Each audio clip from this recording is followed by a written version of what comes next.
Rajkot municipal corporation, Ahmedabad municipal corporation, Surat municipal corporation અને Vadodara municipal corporation, ગુજરાતના 4 મોટા મહાનગરપાલિકાઓમાં રાજ્ય સરકારની સૂચનાથી બ્રિજની નીચે બ્યુટિફિકેશન કરવું એવી રાજ્ય સરકારની અમને સૂચના મળેલી છે. તેના ભાગરૂપે ગત સ્ટેન્ડિંગ કમિટીની અંદર આ કામો મંજૂર કરવામાં આવ્યા છે. આપણે સૌ જોઈએ છીએ કે કોઈપણ ડેવલપમેન્ટ સિટી હોય એના બ્રિજની નીચે ક્યાંક ને ક્યાંક એન્ક્રોચમેન્ટ નાનું મોટું થતું હતું. બ્રિજનું બ્યુટિફિકેશન તૂટતું હતું. રાત્રે એન્ક્રોચમેન્ટ થઈ જાય છે, ગેરકાયદેસર રીતે ઘણા બધા લોકોની પેશકદમી થઈ જાય છે, રાત્રે ગંદકી પણ થાય છે, કચરા પણ નાખવામાં આવે છે.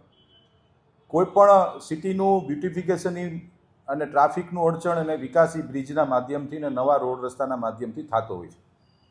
બ્રિજની નીચે જે રાજકોટ મ્યુનિસિપલ કોર્પોરેશન જે બનાવવા જઈ રહ્યું છે, હું આપના માધ્યમથી રાજકોટના જે લોકો વિરોધ કરી રહ્યા છે એમને મારી ખાતરી પણ આપું છું કે કોઈ ટ્રાફિક સર્કલમાં ક્યાંય ટ્રાફિક જામ થવાનો નથી. કારણ એટલા માટે કે જે પ્રકારે અમે ડિઝાઇન બનાવી છે, ગુજરાતના સારામાં સારા કન્સલ્ટન્ટોની નિમણૂક કરીને આખી ડિઝાઇન બનાવવામાં આવી.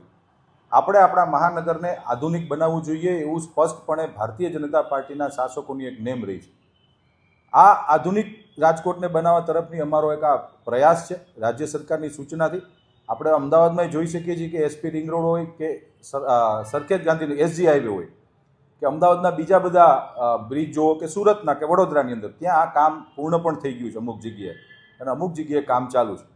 ખાસ કરીને કોઈ પણ જાતની ટ્રાફિક સમસ્યા એટલા માટે કે ઓલરેડી ત્યાં પેન પાર્ક પણ આપવામાં આવ્યું છે.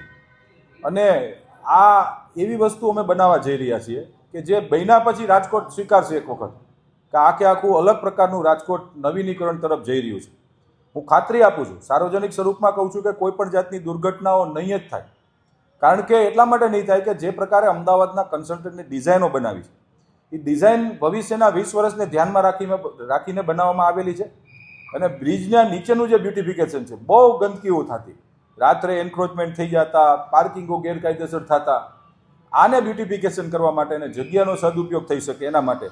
બીજું, આ જે કંઈ પણ અમે રેસ્ટોરન્ટ બનાવવાના છીએ કે ગેમ ઝોન બનાવવાના છે, ગેમ ઝોન એટલે બીજો એવો કોઈ મોટો ગેમ ઝોન નથી, પણ સ્પોર્ટ્સ એક્ટિવિટી કરીએ છીએ. ટેબલ ટેનિસ થશે અંદર, એમાં ટેનિસ કોર્ટ બનવાના છે, એમાં કાફેટેરિયા બનવાના છે, એમાં પણ એવું રીતનું કરવાના છીએ કે ભારતના સારામાં સારા રેસ્ટોરન્ટો એની અંદર આવે.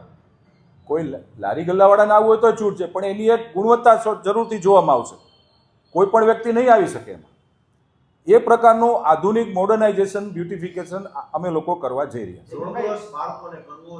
હું તમને અત્યારે સમજાવું છું કે અત્યારે કોઈ પણ બ્રિજ હોય, કોઈ પણ બ્રિજની નીચે ડાયવર્ઝનો તો આપેલા જ છે ઓલરેડી. અમે દાખલા તરીકે કેકેવી બ્રિજથી આપણે આત્મીય કોલેજ બાજુ જઈએ એટલે એક રસ્તો રામધામમાં જાય છે ને એક રસ્તો જાય છે રોયલ પાર્કની અંદર. તો એ રસ્તાને અમે ટચ નથી કરવાના. જે બ્રિજની નીચેનો જે ભાગ છે એમાંથી તો ક્યારેય કોઈ નથી ટપવાનું, બીકોઝ ઓફ કે નહીં, એટલા માટે હું બહુ એક વખત બની જવા દઉં એટલા માટે હું તમને કહું, કોઈ પણ બાળક રાત્રે ગેમ ઝોનમાં રમવા ગયું, એનો પાસ હશે, એવી રીતે ગમે એ ખોલીને નહીં જઈ શકે. એને એની એમાં મેમ્બરશીપ લેવી પડશે. એ પણ અમે એજન્સીને જ કામ આપવાના છીએ, કોર્પોરેશન નથી ચલાવવાનું. એના ટેન્ડરો બહાર પાડવામાં આવશે અને એ ટેન્ડરોની શરતો મુજબ એને તમામ પ્રકારની શરતોનું એને પાલન કરવાનું રહેશે. કોઈ પણ યંગસ્ટર, કોઈ પણ દીકરી કે દીકરો જ્યારે એ ગેમ ઝોનની અંદર રમવા આવે છે ત્યારે એનું પાર્કિંગ પેન પાર્કમાં જ રાખવાનું રહેશે. અને એ એવું નક્કી કરે કે મારે આજે રમવા જવું એવું નહીં થાય, એની મેમ્બરશીપ બનશે.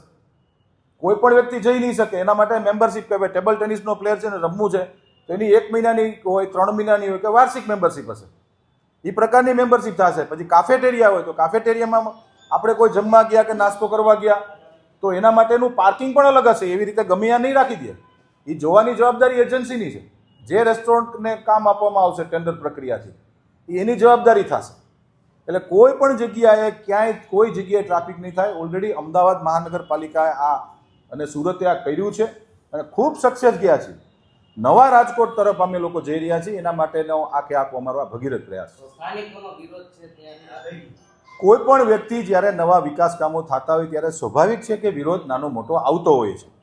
વિરોધ કરવો એ કોઈ પણ વ્યક્તિનો આબાદિત અધિકાર છે, પણ એક વખત બનવા દેવું જોઈએ. હું આપના માધ્યમથી હું સમજાવવાનો જ પ્રયત્ન કરું છું કે આ વસ્તુ રાજકોટ માટે જરૂરી છે. આપણે જોઈ શકીએ છીએ કે રાત્રે બ્રિજોની, હું તો દિવસમાંય કહું છું, દિવસે બ્રિજોની હાલત કેવી હોય. ગમે ત્યાં આડેધડ પાર્કિંગ કરતા હોય છે, ગમે ત્યાં રોડ ઉપર મૂકી જતા હોય છે. ચાવાળા ગરી જાય છે, એ બલકે ન્યુસન્સ ઊભું કરે છે, એ બલકે એવું થાય છે કે અહીંયા ટ્રાફિકને અડચણરૂપ કરે છે, જે ગેરકાયદેસર કોર્પોરેશનની એને મંજૂરી નથી લીધી, એને આખે આખું નવું આધુનિકરણ કરવા જઈ રહ્યા છે.